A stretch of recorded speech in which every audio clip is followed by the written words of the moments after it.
Good morning, good afternoon, good evening, wherever you are. This is Alan Burgos from the hashtag Walk with Land channel. Welcome and welcome back to our channel. All right, so ano po tayo, no? Before we start the usual conversation that we have, let us just honor our subscribers. They are now 5,000, almost 5,200, almost, no? So parang ano na yata, 92, 5,192. Okay. So ano po kasi, no, uh, yun, no? So let us honor our international subscribers also, no? And then, of course, our local subscribers. Thank you so much for all the time that you have subscribed and watch our videos so far. Okay. Ano po kasi, no? Kahapon po, no? Nag-issue po ng statement or video si Vice President, no? Vice President Sara Duterte, no? So, na tumututol sa um, sa executive order. Executive order ba yun or parang resolution number 3 and 4, no? Just comment down below kung mali ako, no? Pero parang gano'n, no? Parang ano kasi nag-issue po ang Office of the President, no? Siyempre led by the President itself ng yung peace talk, no? Between the National Democratic Front and of course the NPA, no? People's Army, no? Ayan. Okay? So, nung peace deal, sa, kumbaga, no, parang nangyayari in the past. Okay? Kay Pangulong Duterte, nangyari din naman yan eh. Kaya lang, kalaunan, because of insincerity ng kabila, ay nawala talaga yung peace talk na yan, no? Ngayon, tumututol, no, si Vice President, no? Sara Duterte, no? Sara Duterte with regards to that. Okay? So, tumututol siya. No? Bakit siya tumututol? Because of her past experiences. Okay? Yan. Because of her past experiences. Okay? Tumututol siya. So, ang ano natin ngayon guys ay, ayan, ang, ang title, no? Umpisa na ng paghihiwalay. PBBM, Vice President Sara. Okay? Kasi nag-issue na ng statement eh. Si Vice President Sara Duterte, no, sa kanyang Facebook, no, parang ngayon nga lang ako nakakita ng ganito na tumututol, no, ang Vice President, no. Usually si Leni Robredo minsan, 'di ba? Tumututol din siya. Pero hindi siya yung parang napaka-vocal, no. Bilib po ako kay Sara Duterte dahil napakatapang niya pong tao, no? Talagang nilalabas niya po ang kanyang nasa damdamin, nasa puso, no, with regards to that, no? Nakaka-experience po kasi si Vice President Sara Duterte ng hindi maganda, no, sa National uh, People's Army, no? Okay. Well, new People's Army pala, sorry, not new, not National, New People's Army. Kumbaga. So, yon naka-witness po siya ng isang naghihingalo na sundalo at saka ng isang civilian, no, sa Davao City with regard to this, no? Tapos tinanong siya kung kailan matatapos ito, kailan mawawalan ng anak, ay kailan matitigil na mawala yung anak ng pamilya, ng asawa ng pamilya, something like that, no? Okay, ng ama ng mga bata. Okay, naka-experience po siya doon, no? Ang tawag nga niya po sa New People's Army at saka sa NDF ay Devil, kumbaga, no? So, umpisa na po ito, no? Ito na po yung hudyat ng kanilang paghihiwalay, no? So, i-deny yan. So, niya pa yung ano, di ba? Department of Education na polo shirt, kumbaga, no? So, tandaan niyo po ito, no? Ito po na yung sinyales paghihiwalay nila, no? Hudyat ng paghihiwalay nila. Dahil nga po, baka magkaiba na po sila ng tatahakin, no?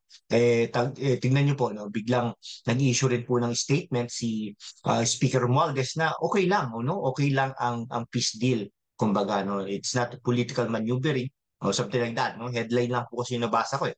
Pero nag-issue na sila ng parehas na statement. Yung isa ay kumukontra, yung isa naman ay sumasang-ayon. Siyempre, What do you expect from Speaker Romualdez, di ba? Siyempre, mag-ano yan, mag-issue yan ng statement na papanali na mag-ano yan sasang-ayon yan sa desisyon ng Pangulong Marcos sa bagay. 'Di ba? Unang-una pinsan siya, unang-una gusto siya bilang speaker ng House of Representatives. What do you expect? Siyempre, aayon yan, no? Pero si Vice President ay hanga ako talaga, no? Lagi kong sinasabi dito sa ating programa na kung may kakampihan, dapat si Pangulong Marcos ay si Vice President Sara Duterte yun. Na wala nang iba, no? Okay? Kasi Speaker Romualdez is a good man din naman, ma. Pero nga po yung yung ang question ko doon ay naging loyal lang po yan si Speaker Romualdez today, not only ng pinsan, kundi nasa poder po si Pangulong Marcos. Pero pagdating na araw, ay hindi po rin natin masabi kung ganun din po ang mangyayari. No? Something like that.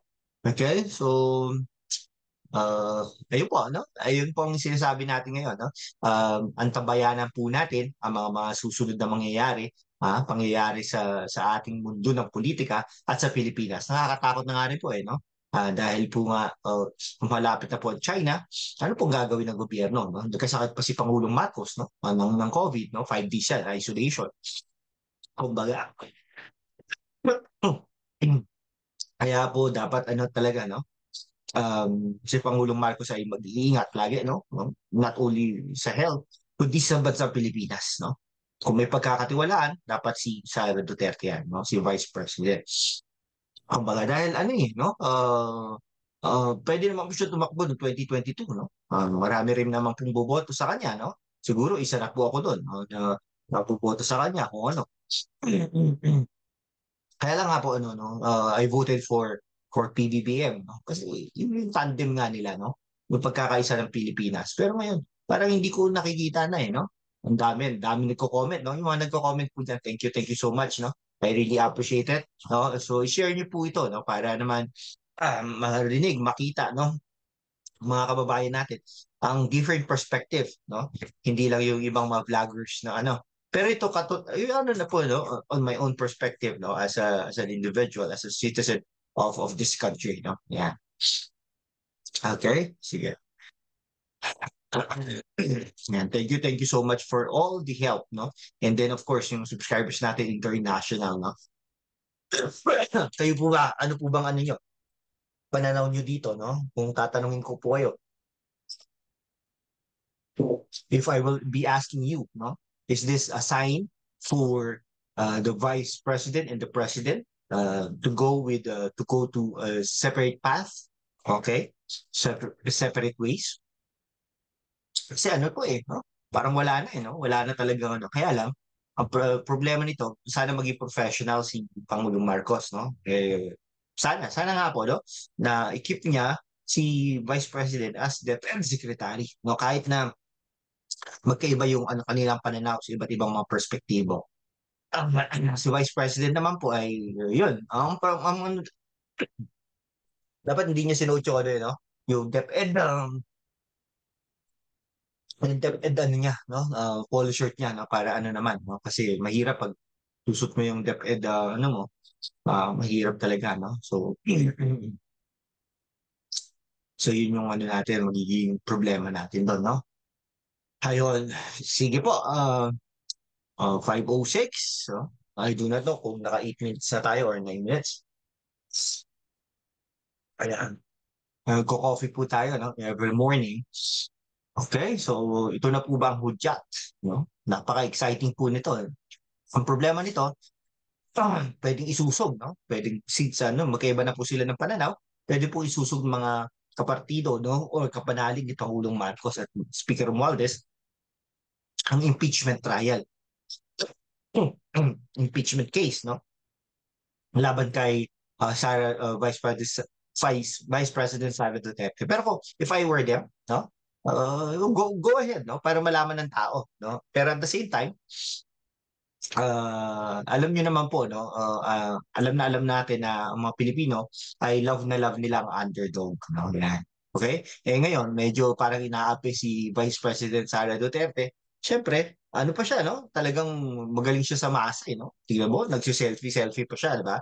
Groupie, together. No? Siya pa talaga mismo kumukuha ng camera, no? Para magpa-picture doon sa mga tao. Something like that, no? Oh, tingnan niyo po, no ba?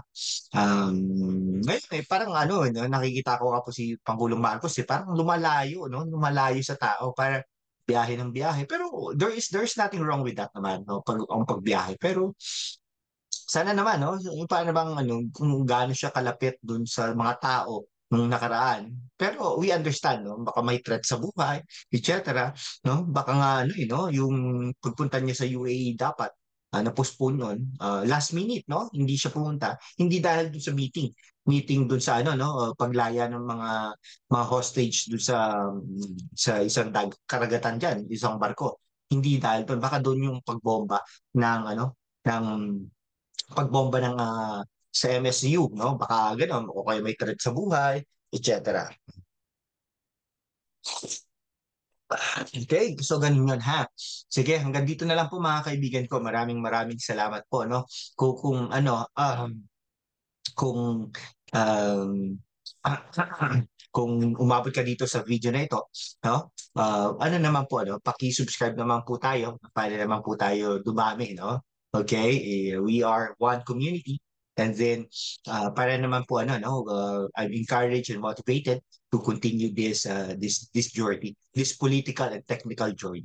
All right? Sige, thank you so much, guys. Have a great day and God bless you all. Bye-bye po.